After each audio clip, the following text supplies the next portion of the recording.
let's get into Chloe Swarbrick this morning with Brooke van Velden talking on breakfast. The first clip we're going to play for you is, as I said, a question around the country being fragile.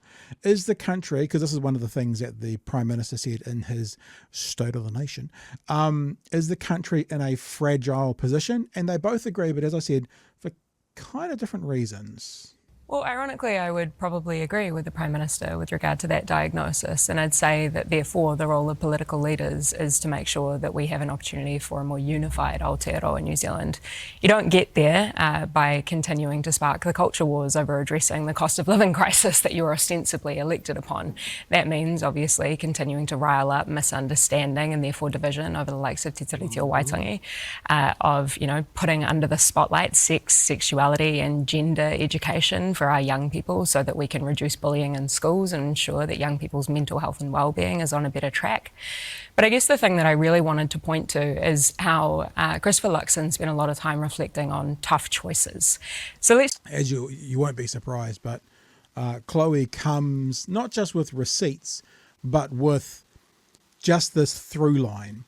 For people who don't know, this is what a movie has. The main theme of a movie is called a through line by people who are writing them.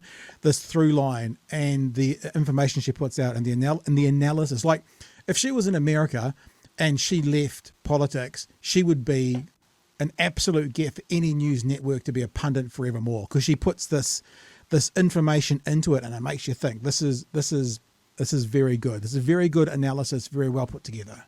Let's just unpack that for a second. This is exactly the same kind of rhetoric that we have heard from political leaders for decades now. The kind of tough choices that Christopher Luxon is talking about are protecting the seventh property of property investors like himself, for example, over deciding to address the 7,000 kids that his legislation, which his government put through under urgency last week, are going to push into poverty. It's tough choices like, for example, prioritising commercial interests over the health of our fresh water. These are the tough choices that Christopher Luxon is deciding to make as our Prime Minister. And frankly, I'm sorry if he's not sleeping well at night, but I'd say that probably reflects the reality that these are not the right choices to be making. So there you go, Drew. There's shots fired number one by Chloe Swarbrick. And you see what I mean? Like often she comes with receipts when she's talking about international research. Not so much today, but you can go, okay, I see your argument. It's enough meat on it to go, even for people who disagree with her, they now know where and why she stands in that position. And kudos to it. Kudos to it. What are your thoughts? Yeah. And as I said, I've said this consistently, and I will continue to be consistent on this. Chloe Swarbrick is the best communicator we have in the House, either side. And I think she's absolutely right. It's whenever Luxon has a tough choice, in my opinion, he comes down on the wrong side every single time. I don't see there being any tough choices, because if you're going to go the same way every time, it's not a tough choice. He is going to go for the economy. He is going to go for business. He is not going to go for any of the other things. The people, the environment. Can I add one thing in there? Let me add one thing in there. He is going to go for the economy that he deems worth going for. There are other parts of the economy that they won't. So it's not just, and this is what I think, not just the economy, it's the sort of neoliberal approved economy, because that's what they say drives everything. So I think I would put an addendum there when you say the economy. I'd say a particular slice of the economy is what it'll always go for. And it'll business roundtable. Yeah. It'll always lean towards the wealthiest and the biggest and the most, with the most money in the deepest pockets. That's where it will lean towards. But we won't acknowledge the fact that it is the corporate side of things, the business roundtable and that sort of thing. We're going to make platitudes to small business owners and everyday Kiwis in there. It's just we won't see any of that. Yeah, because the economy is made of people. That's what seems to keeps on getting missed, and we're going to see wage suppression. We're going to keep those wages low because that's what the businesses want. They want us to be scared for our jobs, scared of losing our jobs, and too scared to rock the boat in any sort of way. And that's going to be the next 3 years. Very true. Now, let me just explain. There's a few people in the chat right now. We're not on Twitch tonight. When I pushed go for the system tonight, there was some kind of glitch, some kind of error, and we're not on Twitch. Okay. Nothing we can do about it. We're not there. So sorry for you Twitchters who normally watch us there. Come watch us on YouTube. Twitchies, if you've got a Twitch. Now, contrast Chloe's well put out position, well through line with the same question about is the country in a fragile position with Brooke. Because what we want to actually now know is this is what a political panel is about. Okay, so the left sets a very interesting, well thought out, well argued position on this. Don't have to agree with her if you're not sitting in the same camp, but you know why she believes what she believes. And then Brooke has a crack. Oh, look, well, I think the state of New Zealand is fragile. I agree with the Prime Minister, and it's because, we've been under Labour for the last few years, and they've been proving to get a lot less value for spending a lot more money. But we've also been seeing, as Chloe said, we've been seeing division. That's not caused by this government. That's the previous government. What we're wanting to do is turn... I want to stop that right there. This has got about 60 seconds to go, but listen, I thought about this today and I was like, okay, I do try and be an honest actor and try and be fair. There was division under the previous government. And the division under the previous government in society was anti-vaxxers, anti-mandate, and the rest. Right? So there was division. Now, under this government, it's anti-vaxxers, anti-mandate, racists against the rest. So actually, there was division under the last government. I agree with Brooke on that. But there is actually more division now than there was under the last government. The treaty referendum, that bill there, agree or disagree with it, you cannot argue the point that it's causing division. Even if you think that the ACT Party side is right, it's still causing division. You can see division from the other side. You may not agree with it, but it is. So I don't believe anyone can stand or sit there and say, well, all this division is caused from the last government. What we've seen at Waitangi, what we've seen at Ratana, what we've seen with the Māori Party putting together that protest, there is another new element that's been added to the division. So, yeah, this government's got something to answer for as well. Although, I guess, Chewy, we would say the division from the last government is pretty unfounded. I would, because I think people were fooled and suck it in. But then maybe that's because it's my side who are not the ones dividing off. I don't know. So let's just keep it what it is. Anti-vaxxers, anti-mandate, and this time around, another whole group added in based around Waitangi issues. You go, Chewy, you go. I want to say that these guys are also being incredibly naive in basically suggesting that under Labour there was division and now Labour's not there, so the division's gone away. Those people that were like these parties here, the majority, Labour and ACT, they all supported the mandates. Yeah, they all agreed with that in that moment. And these guys, the anti-vaxxers, anti-mandate crew, they remember that. So they're anti-government, whoever that government is. Yeah. Like there's a chunk of them that think Winston's the second coming of Christ. They don't realize that he was around when the first Christ was there. He just carried on. But even then, we've discussed it. He's going to leave those guys for dust at the first possible moment it's convenient. Yep. So yeah, these guys are not solving that division. And I think they are blowing it up for their own political reasons. Yep. And when it doesn't change, when the division is still there, and they create more divisions as people circle around and support the communities that they're going after. Yep. Then that's on them. Yeah. 100%. All right, let's keep going. So I think it's pretty clear that there's always division under some governments, but this government, there's even more still. Name a time. We've been seeing division. That's not caused by this government. That's the previous government. What we're wanting to do is turn things around. We can't change the past, but we can change the future. So let's look at how we can have more business confidence. Let's look at how we can have more kids turning up to school, getting educated, and actually coming out with base of knowledge that will set them up for the future? How do we make Brooke, sure that our streets are safer again? All of the things that Chloe's pointed. You mentioned that division was from the previous government. I mean, come on, you look at the Treaty of Waitangi, you must be able to read the room in terms of how the nation is feeling towards that bill by your party. I am reading the room. What I've been hearing going up and down New Zealand, talking to people in the community, you're right. Is that they've felt like there's been a lot of division forced on them by the government, but they've never had a say on it.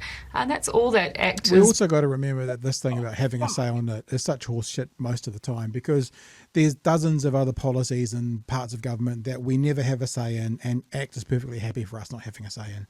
It's just because this feeds that race-based kind of division and gets their supporters to dip their hands in their pockets. So, yeah. I'll keep going, Joey. Is that all right? Yeah, go for it. Been wanting from the Treaty Principles Bill is for people to actually have an open conversation about what does the future of Te Tiriti mean in a modern multi-ethnic liberal democracy? Is it one where everybody is equal, has the same rights and duties, or one where we say that people based on their ancestry have different rights? I know which one I hear. I still haven't heard the list of all these different rights that people have based on their ancestry. We keep hearing it from leaders, but I haven't actually heard what these rights are that they've got based on their ancestry. But, maybe we'll find out. Maybe. A lot in the community. And that's saying, I want my kid to be treated the same as any other kid in a classroom or any other kid when they're going for a job interview. I think that's really important. But we should at least have the right to talk about it without being labelled bad names. That's what I hear a lot in the community. But so there you go. Don't recall bad names. Wow. I mean, I really would love to dig deeper into this. I'd love to speak to one of these people about when they say things like, have the same opportunity for getting a job. Where is all these examples of all these people not getting jobs because of where they were born? The same opportunities at school, the same rights. Where are all these examples? I mean, if you're going to go to something like, Māori seats, and you got to first understand what Māori seats were. Māori seats were put in place to subjugate Māori when there was too many of them who, if they had had the vote, they would have actually been the ones making the government back in the earliest of days. So you can't use the Māori seat as a way to subjugate Māori, and then all of a sudden when it doesn't suit you, you think it's working against you to then get rid of them. You don't have two wins, sorry. You had one win back 150 years ago when you used it to get in a more colonial type government system, a Westminster system. You don't get to flick it off now because it seems inconvenient to you. So what are these rights that Māori have? Or she didn't even say Māori. She said based on your ancestry that no one else has got. I'm still unclear. It's just nonsense. I don't like the fact that, again, ACT is really good at this. They like to wrap up the horrible shit that they're doing in words that they've taken from other movements. Okay, so multicultural, big tick there. We like multicultural. What I don't like about ACT talking about multicultural is that they are weaponizing people from other parts of the world against Māori. Yeah. That their messaging there is the treaty doesn't include you. So that's bad, and we should get rid of it. Like, it is not a multicultural treaty. It wasn't signed with China, India, America, Canada, Australia. Norway. Yeah, it was signed between the Crown and Māori. And that is why we are a multicultural society, but we are a bicultural founding. Yeah, based on a bicultural agreement. So I don't like that. And I don't like, when you look at some of the groups that support ACT because of, God knows why.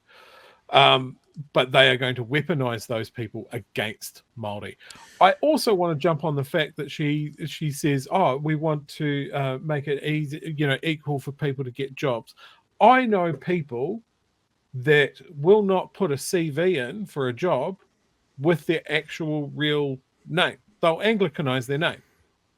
And I'm not saying that that's just Māori. I'm just saying from around the world.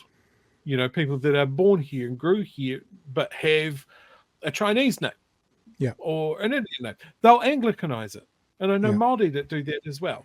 So what's she talking about there? And then when we're talking about schools, I don't know. Are the academic achievement results, are they equal? Are European descent kids suddenly getting absolutely outperformed and outscored by Māori kids in schools? I don't think that's the case. Māori have not done well in our institutions because they are built around a European framework. That is what we are discussing over the last 20 years.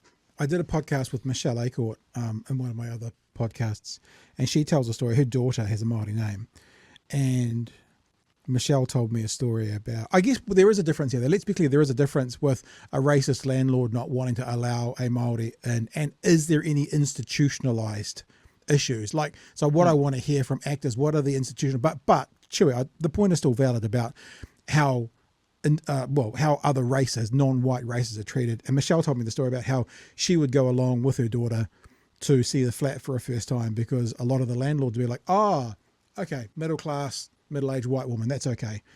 You know, I've never met Michelle's daughter. Don't know if she looks Māori or she's, whatever, but Māori name would get turned down and turned away from a bunch of things. So also what we'll put up Paul's message here. New Zealanders should have a say in it, but not on things like our tax system, which they voted to bin days before its release under urgency, where we should have the same rights and some clearly don't. Yeah, I mean, this is what we're talking about with the 311 families as well. Those 311 families, should we get to vote if they pay the same tax rate as the rest of us? Well, I think we should be able to vote for that, shouldn't we? I think it'd be a good thing to vote on. There's one more part of this. Actually, there's two more parts of this breakfast thing I'm going to play for you, but one of them is going to come later in the show when we're talking about immigration. So you heard Brooke then talking about, the people she's talking to, otherwise known as anecdotal evidence. And as you know, we say this a lot here, anecdotal evidence may or may not align with, actual research. Might not be representative necessarily of the facts.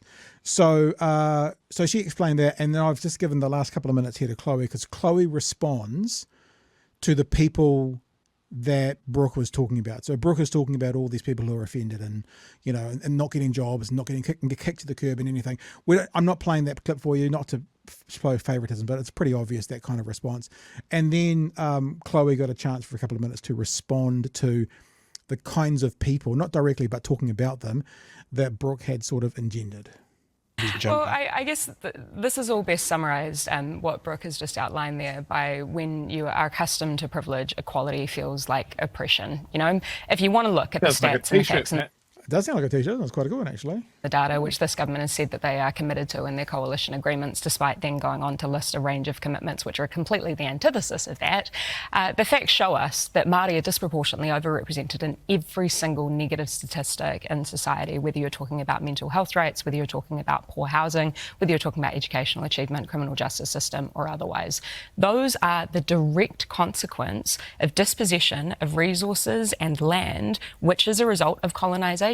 We have a pathway to address all of that through Te Tiriti o Waitangi, through he whakapūtanga, through an opportunity to actually meaningfully reconcile with our history and to partner in a better future for all of us. Yet this government seems intent on throwing mis and disinformation out there, such as to sow those seeds of discontent and to add to that fragility which they themselves have identified as an issue. But if we want to talk about the baseline division in this country, it's apparent in the IRD and Treasury reports from last year, which showed us that the wealthiest 311 families in this country hold more wealth combined than the bottom 2.5 million New Zealanders. That is not an accident. It is a consequence of a tax system which sees the wealthiest people in this country pay an effective tax rate less than half of that of the average New Zealander, less than just like we said before, will ACT give us a say in that? New Zealanders should get to vote on that, shouldn't we? Maybe we should vote on that, maybe. Our firefighters, our teachers, our nurses, our frontline emergency service workers. And that is the supposed hard choice that Christopher Luxon and this government is making,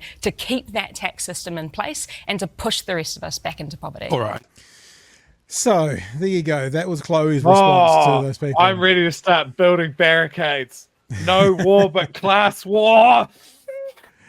So, and I actually genuinely don't want to be unfair to Brooke by not playing hers, but it was talking about the people that she's talking to, and that was a response to it. So I think that's pretty clear where we're standing, and I think they're right. Okay, so I've talked about this before. When you do talkback radio, the "and then what" is a lovely question.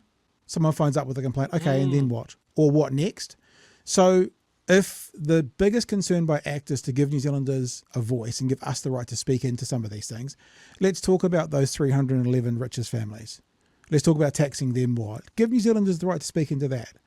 You know, like I kind of feel like, Chewy, if you were consistent with everything, I actually wouldn't have that big of a criticism for you. I'd disagree with you, but I wouldn't be critical of you. And because the ACT Party is going first and foremost down that path of race, like, okay, so if it's really about the public having a say, let's start on another one first. You can get to race, but let's start on tax. Show us that you're really wanting to talk about everyone having their say rather than just dog whistling. Because if it's about everyone having their say, let's start with tax first. Maybe let's go to homelessness after that. And then how about the fifth one can be race? Because then you'll have demonstrated to us that you're being authentic and genuine with wanting us to just have a say. And if you only want to do around race, then yeah, homie, don't feel that at all, Chewy. Homie, don't feel that. Yeah, like it's so jarring that we had so much talk in the lead up to the election about identifying where the holes in our tax system are, the people that aren't paying the same effective tax rate as everybody else, the talk of changing tax brackets, the talk of all of these things that could have some pretty fundamental changes to both the government's tax take and the effect that would have on their available budget and the how that could be poured back into the benefit of the country. And then we get none of it. Absolutely none of it. Not even the good stuff that the right suggested. Like they were pretty big on, the tax brackets are wrong. I tend to agree with that. But we get nothing. Nothing. Not in the first 100 days. Not important. Cost of living crisis. Not going to do anything about it. But everything to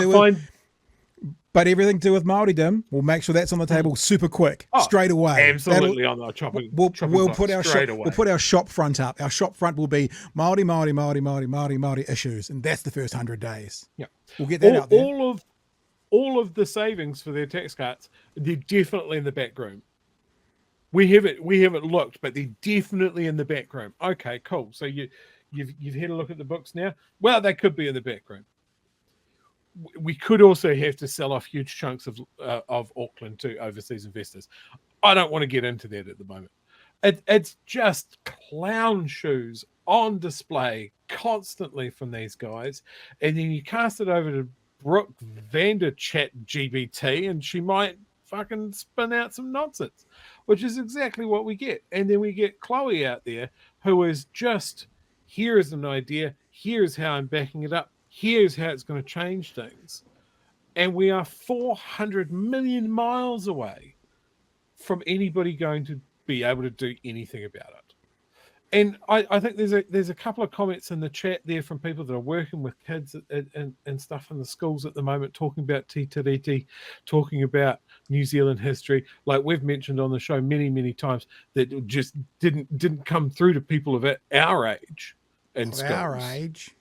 Our age.